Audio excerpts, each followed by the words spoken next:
So for me, I don't know if anybody knows my story. I was addicted to drugs and alcohol. Started using when I was 15 with painkillers, went to weed, alcohol, pretty much anything that could give you that feeling. And, I don't consider myself somebody that chose to stop. I feel like I got stopped. Like God made me stop because that's the only way that I knew how to learn, is rock bottom. So for me, it's being in that rock bottom situation, having that sense of control and like I had everything figured out, stripped away from me in order to open my mind up to the fact that there was a different way of going about life. And I never set out and was like, you know what, I can't wait to be an alcoholic when I grow up. You know what I'm saying?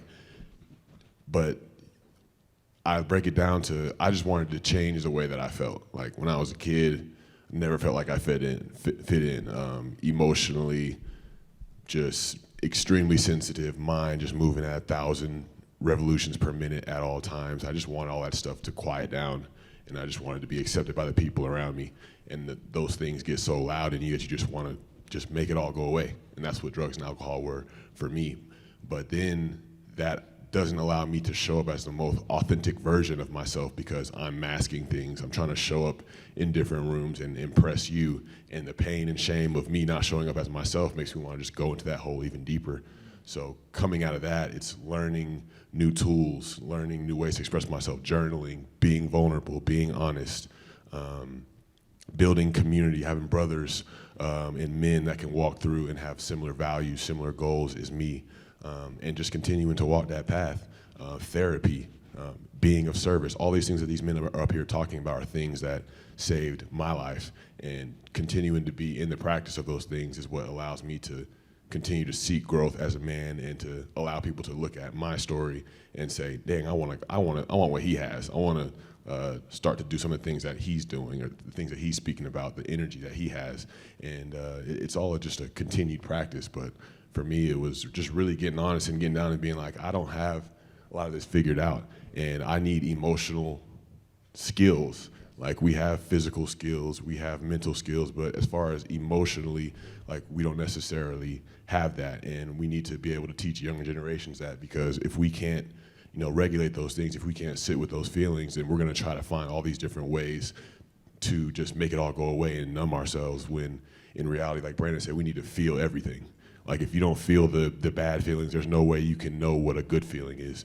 So it's just about, I feel like it's starting from that emotional standpoint. Yeah, everybody has that question. They like, if you could go back and tell your younger self something, what would you tell him? And I feel like that answer for me is, I say to him, like, you see that you're very different than the people around you in a lot of different ways. And you may see that as some sort of burden or that something is wrong with you. But in reality, that is what makes you unique. That is what gives your life and your existence meaning. That's what gives you a purpose in this world, because nobody else can be you. Nobody else can make the type of impact, bring the kind of light that you bring to the world. So I would just introduce the word authenticity to him, which is what a lot of us struggle with in this day and age, is showing up as who I am, regardless of how you feel about me, and being okay with that, because I'm somebody that from the age of 6, 7 years old was very consciously aware of, man, who I am at my core, just me just showing up at base level is not accepted and is not good enough. So I'm going to change and make sure that you give me that thumbs up and that you approve of me, because I desperately need that love. But in choosing to compromise at that level allowed me to chase success and check off every goal box that I had on the sheet of paper that I wanted to do in life. And once they were all checked off, it was just like, damn, that's all this is? Like it's gotta be more to this than what was sold to me. And so authenticity is huge. It's just showing up as who I am, showing up in my truth. We talk about breaking the stigma. It's, if all of us committed to showing up just as our most authentic selves in every room that we went in, that would mean showing up and knowing our strengths, but also allowing people to see our scars, that would allow people to take notice and see that that's okay, and to give them permission to do the same. Because leaders would start doing it, and where leaders go, followers go. The people that look to them are going to go where they go and go where they set the tone. So I would say, no matter how hard it is, because it's so hard, as a kid, like, authenticity for me is like, I would tell you that there's no way I can do that. Like, I'm just gonna get laughed at, I'm gonna get picked on, I'm gonna get told I'm not black enough, I'm gonna get told that I'm weird. Like, I don't wanna be authentic. But that's where perseverance comes in, that's where courage comes in, because courage is like, you can't be fearless and have courage. Like, courage requires fear and stepping into that fear regardless of how you feel. So I would just say, to the best of your ability, just be authentic. For me, I would just say it's a simple perspective shift. I would say to live life from the inside out. A lot of us, this world tells us to live life outside in.